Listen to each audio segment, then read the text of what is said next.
Sidang dibuka dan dinyatakan terbuka untuk umum. Assalamualaikum warahmatullahi wabarakatuh. Selamat siang, salam sejahtera untuk kita semua. Sidang untuk sesi kedua hari pertama akan menyidangkan perkara nomor 98 untuk Kabupaten Padang Pariaman, nomor 64 Kabupaten Pesisir Selatan, nomor 65 untuk Kabupaten Sijunjung. Baik. Kemudian nomor 65 silakan. Assalamualaikum warahmatullahi wabarakatuh. Saya Miko Kamal, mewakili Haji Henry Susanto LC dan Indra Gunalan. Kemudian di belakang saya juga ada Saudara Didi. Didi merupakan, sekalian kami menyampaikan bahwa mohon ditambahkan kuasa pada hari ini majelis. Terima kasih. Assalamualaikum warahmatullahi wabarakatuh. KPU Kabupaten Sijunjung selaku termohon, silakan. Assalamualaikum warahmatullahi wabarakatuh. Terima kasih mulia. Saya Sudi Praitno SH LLM, kuasa dari KPU Sijunjung dalam perkara nomor 65 yang kebetulan juga didampingi oleh Bapak Fakhrul Rozi selaku Divisi Hukum KPU Sijunjung. Terima kasih. Assalamualaikum warahmatullahi wabarakatuh. Baik. Kemudian Bawaslu Kabupaten Sijunjung. Baik, terima kasih Yang Mulia. Perkenalkan kami dari Bawaslu Sijunjung, saya Agus Sutrial Tatul. Kami berdua hadir, yang kedua Bapak Juni Wandri SH MKN, Pak. Terima kasih majelis. Ya. Baik. Agenda persidangan hari ini untuk sesi kedua adalah penyampaian pokok-pokok permohonan dan memeriksa kelengkapan dan kejelasan permohonan. Yang kedua, pengesahan alat bukti dari para pemohon. Dan yang terakhir, penyampaian hasil penetapan sebagai pihak terkait dalam perkara ketiga kabupaten ini. Selanjutnya, perkara nomor 65 dipersilakan untuk menyampaikan pokok-pokok permohonan. Waktunya sama sekitar 10 menit. Silakan. Baik, Yang Mulia. Assalamualaikum warahmatullahi wabarakatuh.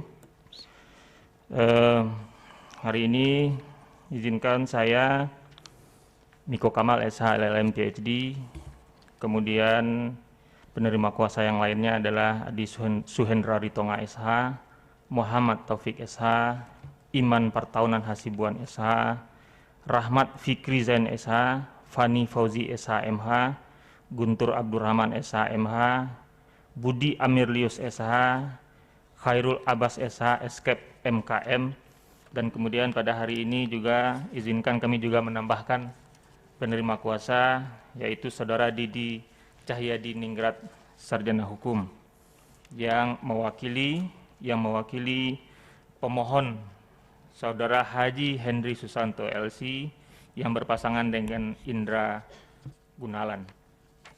Baik, Majelis Hakim yang mulia, izinkan juga kami nanti berbagi setelah saya sampaikan beberapa pokok-pokok permohonan, lalu kemudian nanti disampaikan oleh Saudara Didi di belakang saya.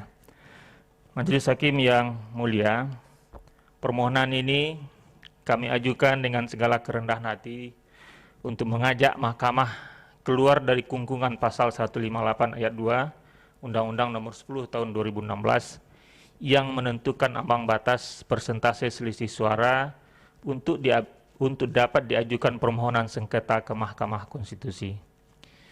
Menurut kami, Mahkamah mesti menjalankan peran menegakkan keadilan di samping sekedar menegakkan hukum ansih.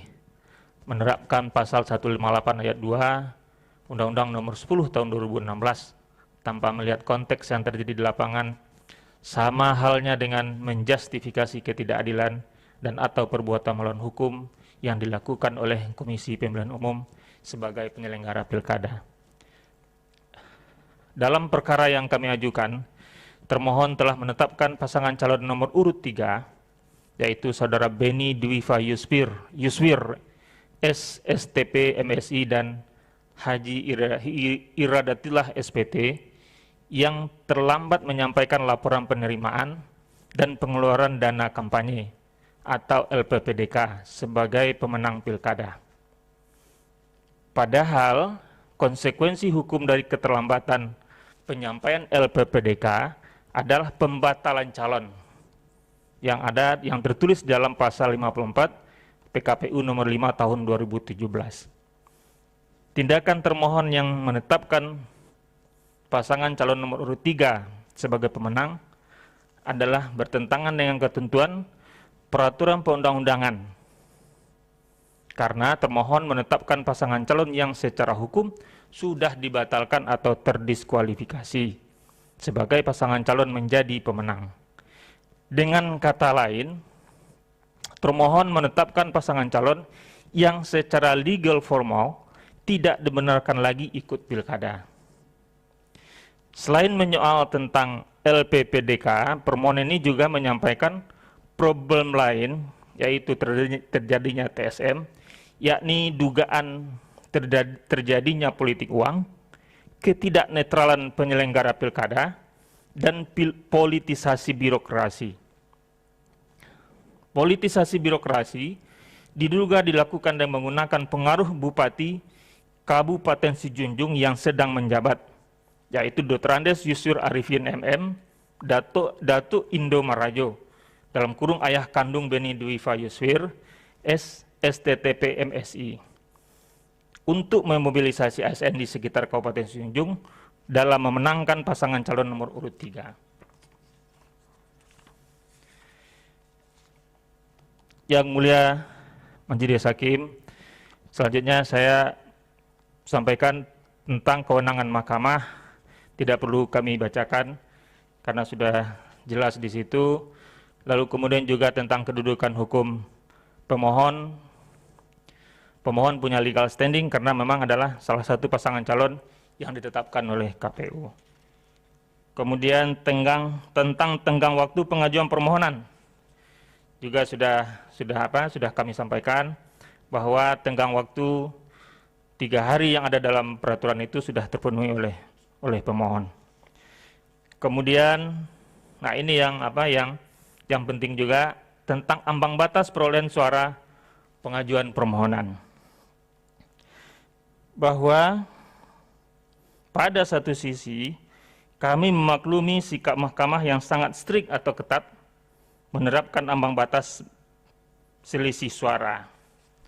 Maksudnya adalah untuk menjaga marwah mahkamah agar mahkamah tidak dijadikan sebagai tong sampah oleh pihak-pihak tertentu yang bisa jadi bermaksud tidak baik dengan cara mengulur-ulur penetapan calon kepala daerah terpilih untuk kepentingan tertentu. Tapi pada sisi yang lain, sikap mahkamah tersebut tidak dapat dibenarkan secara bulat-bulat. Dengan kata lain, terhadap perkara perselisihan hasil yang masuk ke mahkamah tidak bisa digeneralisir dengan patokan teknis formal ambang batas selisih suara.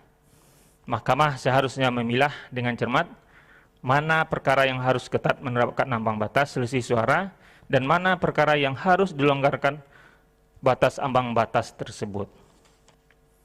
Izin yang mulia dilanjutkan oleh Saudara Didi di belakang saya. Izin yang mulia dilanjutkan. Silakan. Bahwa terjadinya berbagai pelanggaran terstruktur, sistematis dan masif yang menguntungkan pasangan calon nomor urut 3 Beni Dwi Fayuswir STTP MSI dan Haji Iradatillah SPT. Hal ini juga diamini oleh 3 pasangan calon yang lainnya dalam bentuk kesemuanya tidak menandatangani rekapitulasi di tingkat kecamatan dan di tingkat KPU.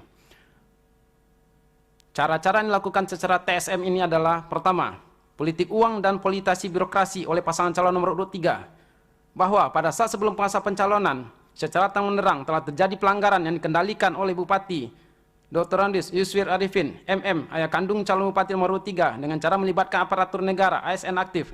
Pelibatan ASN aktif dalam persiapan dan pemenangan tersebut telah melanggar netralitas ASN dan menguntungkan pasangan calon Bupati dan Wakil Bupati nomor urut 3. Terkait persoalan tersebut, pemohon uraikan sebagai berikut. Pertama, calon Bupati nomor urut 3 sebelum pencalonan masih berstatus sebagai ASN dengan jabatan sebagai Kepala Bapeda Kabupaten Sijunjung. Pada waktu itu secara terang-terangan beliau memasang baliho dan juga spanduk yang berpasangan dengan calon wakil bupati atas nama Haji Idratila, SPT, yang saat itu berstatus sebagai pengurus aktif sebuah partai politik. Baliho, billboard dan spanduk tersebut tersebar luas, masif, dan terstruktur. Seluruhnya berada di seluruh nagari dan atau desa yang ada di Kabupaten Sejunjung. Hal ini telah dilakukan penegakan hukum terkait dengan sanksi Komisi ASN, dan itu telah dilakukan berdasarkan rekomendasi dari Bawaslu. Kemudian, Bupati aktif, Dr. Andus Yusuf Arifin MM, sering membawa serta calon bupati dan calon wakil bupati nomor 3 pada kegiatan-kegiatan yang turun ke lapangan, ke tengah masyarakat untuk dalam rangka memperkenalkan dan sosialisasi yang pada secara urgensinya tidak hubungan dengan kegiatan yang dimaksud. Bukti terlampir bahwa Bupati Sejunjung, Dr. Yusuf Arifin MM, terlibat aktif dalam upaya pemenangan pasangan calon nomor 3. Hal tersebut dapat dibaca dalam koran yang sebagaimana telah dirilis, mana adanya koreksi dan kemudian ada tindakan dari Kemendagri untuk segera melakukan koreksi dan atau penegakan terhadap Komisi ASN. Kemudian berikutnya, pasangan calon nomor 3 menggalang dukungan dari camat dan wali nagari di seluruh Kabupaten Sejunjung. Hal ini juga terlampir dalam bukti rekaman dan segala macamnya. Kemudian, munculnya istilah tim plat merah berdasarkan rekaman dan juga sebelum melaksanakan pencalonan dari pasangan calon yang bersangkutan.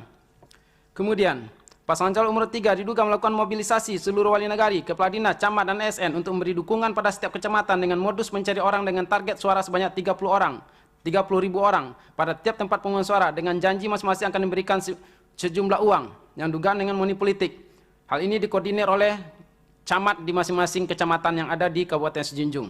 Bukti terlampir bahwa pelanggaran dilakukan oleh pasangan calon nomor 3 pada saat pencalonan dan masa kampanye dengan uraian sebagai berikut, bahwa pasangan calon nomor 3 melakukan mobilisasi wali nagari se-Kabupaten Sejunjung untuk memperoleh dukungan. Hal ini dikoordinir oleh Ketua Forum Wali Nagari se-Kabupaten Sejunjung. Bukti terlampir dengan menggunakan fasilitas-fasilitas negara. Berikutnya, pasangan calon nomor 3 melakukan kampanye akbar dengan kegiatan panen ikan massal yang difasilitasi oleh Ketua Forum Wali Nagari dengan bukti terlampir. Keterlibatan aktif dan masif seluruh ketua Badan Pemusyawaratan Nagari yang ada di Kecamatan Koto 7 untuk memenangkan pasangan calon nomor 3 dengan menembarkan janji pemberian uang untuk memilih agar datang ke TPS. Dugaan money politik. Bukti P11. Audio rekaman suara terlampir. Keterlibatan koordinator program Keluarga Harapan PKH, program Kementerian Sosial di Nagari Tanjung Gadang atas nama Marlis yang merupakan suami dari sekretaris camat Kecamatan Tanjung Gadang dengan cara melakukan pendataan rumah penerima PKH. Pada saat pemasangan stiker rumah penerima PKH pada kegiatan tersebut, koordinator PKH mensosialisasikan pasangan calon nomor urut 3. Di sebelah stiker PKH dipasang foto pasangan calon nomor urut 3. Bukti terlampir. Kemudian, pertemuan di rumah dinas Bupati aktif Yusir Arifin. Pertemuan tersebut adalah pertemuan antara Yusir dengan tokoh masyarakat dan tokoh adat Nagari Pulasan, Sibakur, Langki, Kecamatan Tanjung Gadang dengan salah seorang anggota tim ses pasangan calon nomor urut 3, Asra, dari Kecamatan Koto 7 yang kegiatannya diupload di media sosial. Bukti terlampir. Penyebaran bahan kampanye dan bentuk bingkisan di dalam berisi kain sarung merek Gajah Bunga, jilbab merek Elzata, dan stiker kalender pasangan nomor 3 sebanyak 40.000 paket secara merata di seluruh kenagarian yang ada di Kabupaten Sejunjung dengan menggunakan STTP yang bersifat gelondongan yang terhitung mulai dari tanggal 1 sampai tanggal 6 Desember secara turut-menurut. Yang kemudian dalam bukti terlampir. Kemudian bukti laporan pelanggaran dugaan money politik ini sudah dilaporkan kepada Bawaslu, namun sampai hari ini tidak dilakukan tindakan penegakan hukum. Kemudian penyebaran distribusi secara masif bingkisan. Hal-hal ini sudah dilaporkan kepada Bawaslu Sejunjung dan kemudian dihentikan tiba-tiba tanpa disertai dengan alasan-alasan yang logis. Berikutnya, anggota Komisi 2 DPR RI, Dr. Andus Haji Guspadi Gaus MSI, yang merupakan mertua dari pasangan calon nomor 3, melakukan kegiatan reses di luar dapilnya khusus kepada Bawaslu Kabupaten Sejunjung yang dihadiri oleh seluruh Panwascam di Kabupaten Sejunjung dan juga Bawaslu Provinsi Sumatera Barat. Kegiatan tersebut patut diduga memiliki keterkaitan dengan kalimat pasangan calon nomor 3 yang mengatakan di dalam rekaman YouTube-nya dengan kalimat akan minta papa mertua pokirnya untuk bangun infrastruktur di Kabupaten Sejunjung. Kegiatan reses yang dilaksanakan di dalam masa kampanye tersebut tentu akan mempengaruhi netralitas penyelenggara pemilu, mengingat hubungan personal Dr. Andus Haji Guspadi Gaus MSI dengan salah satu pasangan calon di kabupaten tempat reses dilaksanakan yaitu sebagai mertua. Bupati dan istri, orang tua calon bupati nomor 3 ikut berkampanye untuk pasangan calon nomor 3 secara aktif dan langsung turun ke daerah-daerah pemilihan yang salah satunya adalah Nagari Tanjung Kecamatan Koto 7 dan kecamatan-kecamatan lainnya yang Ini ada di mohon Kota Sijung. waktunya, nggak usah dibaca Siap. semua. Kami udah baca kok. Oke, siap. Langsung Mulia. aja petitum. Oke. Berikutnya Mulia, terakhir terkait dengan EPPDK yang tadi telah disampaikan oleh rekan saya. Untuk berikutnya petitum disampaikan oleh rekan saya kembali. Baik, berdasarkan seluruh uraian sebagaimana tersebut di atas, pemohon memohon kepada Mahkamah Konstitusi untuk menjatuhkan putusan sebagai berikut. 1. Mengabulkan permohonan pemohon untuk seluruhnya. 2. Menyatakan rekapitulasi hasil penghitungan suara pemilihan Bupati dan Wakil Bupati Sijunjung sebagaimana termuat dalam keputusan pemilihan umum Kabupaten Sijunjung nomor 272/PL.02.6 garis datar KPT garing 1303 garing KPU garis datar KAP Apa sih? garing 12 garing P1 sampai 2020 P7, ya. tentang rekapitulasi hasil penghitungan suara dan penetapan hasil penghitungan suara pemilihan Bupati dan Wakil Bupati Sijunjung tahun 2020 tanggal 15 Desember 2020 adalah cacat hukum. Yang ketiga, menyatakan batal keputusan Komisi Pemilihan Umum Kabupaten Sijunjung nomor 272/PL.02.6 garis datar KPT garing 1303 garing KPU garis datar KAP garing 12 Romawi garing 2020 tentang rekapitulasi hasil penghitungan suara dan penetapan hasil suara pemilihan Bupati dan Wakil Bupati Sijunjung tahun 2020 tanggal 15 Desember 2020. Yang keempat, membatalkan keikutsertaan pasangan calon Bupati dan Wakil Bupati Sijunjung nomor urut 3 tahun 2020 Beni Dwiva Yuswir S. STP MS dan calon Wakil Bupati Sijunjung Haji Iradatillah SPT karena melanggar pasal 54 PKPU nomor 5 tahun 2017. Izin koreksi yang mulia, situ ditulis tahun karena terlambat menyelesaikan menyerahkan LPPDK sesuai jadwal yang telah ditentukan. Kelima, menetapkan perolehan suara hasil pemilihan umum Bupati dan Wakil Bupati Sijunjung yang benar adalah sebagai berikut. Nomor urut 1, Aselvin SHMH, Haji Sarikal Esos MH dengan perolehan suara 18.955. Kedua, Andre Saiful, Dr. Andes Nasrul MPD dengan perolehan suara 17.142 suara. Ketiga, Beni Dwiva Yuswir STP MSI, Haji Iradatillah SPT dengan perolehan suara 0. Keempat, Arif Alboy SH, Dr. Mendro Suarman dengan perolehan suara 21.385 suara. Yang kelima, Haji Endri Susanto LC Indra Gunalan dengan perolehan suara 24.377 suara. Yang keenam, memerintahkan Komisi Pemilihan Umum Kabupaten Sijunjung untuk menganulir perolehan suara pasangan calon Bupati dan Wakil Bupati Sijunjung nomor urut 3 tahun 2020 Beni Dwiva Yuswir SSTP MS dan calon Wakil Bupati Sijunjung Haji Iradatillah SPT dan membuat keputusan menetapkan Haji Endri Susanto LC Indra Gunalan sebagai perolehan suara terbanyak dalam pemilihan umum Bupati dan Wakil Bupati Sijunjung dengan perolehan 24.377 suara. Maaf, izin koreksi yang mulia, di situ tertulis 376. Yang ketujuh, memerintahkan kepada Komisi Pemilihan Umum Kabupaten Sijunjung untuk melaksanakan putusan ini. Atau apabila Mahkamah Konstitusi berpendapat lain, mohon putusan yang seadil-adilnya. Ex aequo et bono. Terima kasih. Assalamualaikum warahmatullahi wabarakatuh. Ya, baik. Selanjutnya pengesahan alat bukti. Sebelum itu ada catatan dari majelis panel. Dipersilakan yang mulia. Saudara kuasa pemohon, ini perbaikan permohonan Anda kirim online ya? Iya. Yang aslinya ada? Ada. Ya, nanti sampaikan ya kepada Iya. kepanitraan ya. Sebetulnya hari itu sudah disampaikan langsung yang mulia. Ya, tolong nanti diklarifikasi dengan kepanitraan soal itu ya. Terima kasih yang mulia.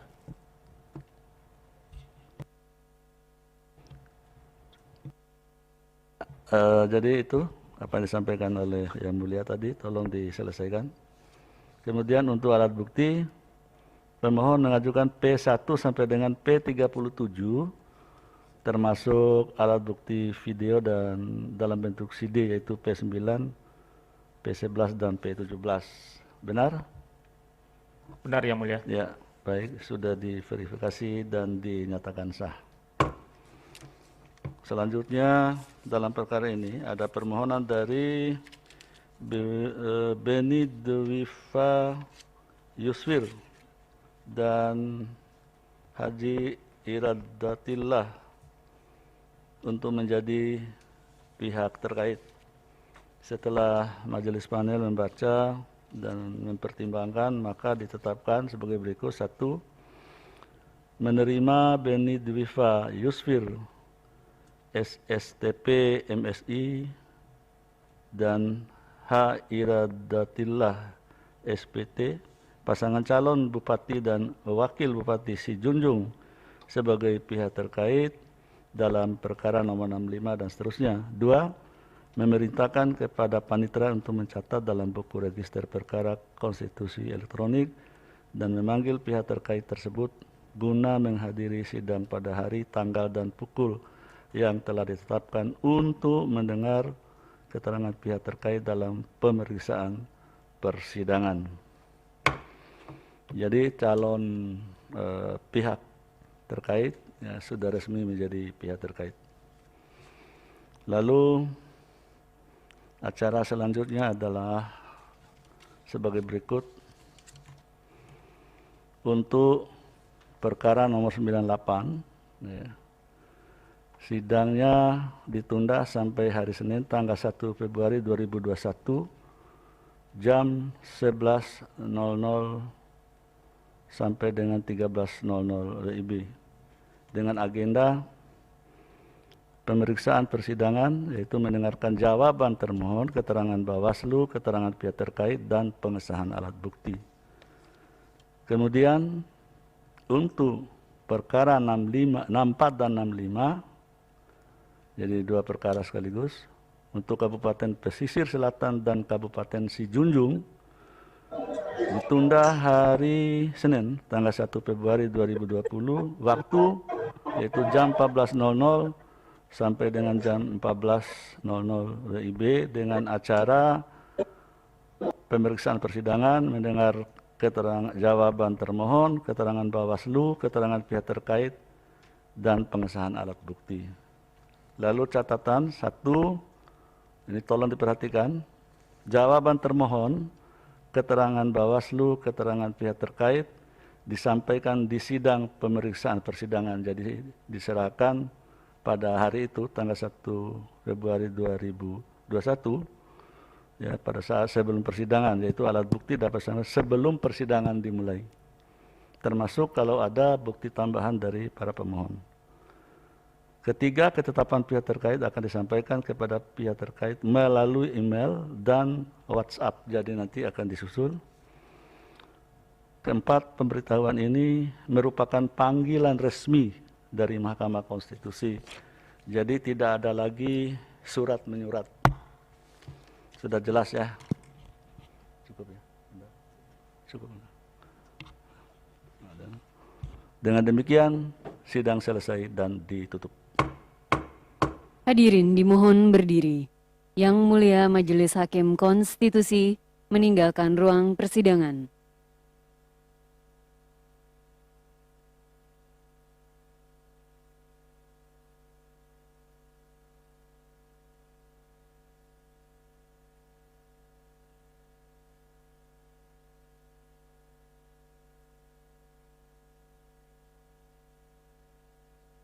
Hadirin disilahkan duduk kembali.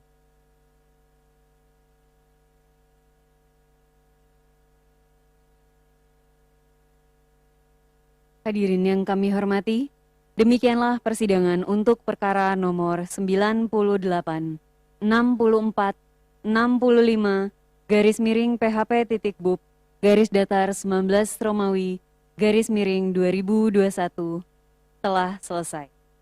Sidang lanjutan akan dilaksanakan pada perkara nomor 98 garis miring PHP titik BUP garis datar 19 Romawi garis miring 2021 akan dilaksanakan pada hari Senin tanggal 1 Februari 2021 pukul 11 waktu Indonesia Barat. Sedangkan untuk perkara nomor 64, 65 garis miring PHP titik BUP garis datar 19 Romawi garis miring 2021 akan dilaksanakan pada hari Senin tanggal 1 Februari 2021 pada pukul 14 waktu Indonesia Barat.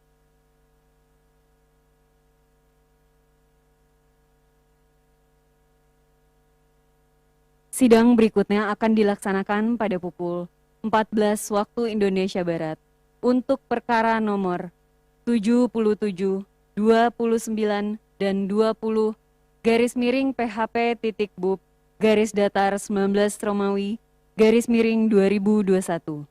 Terima kasih, selamat siang.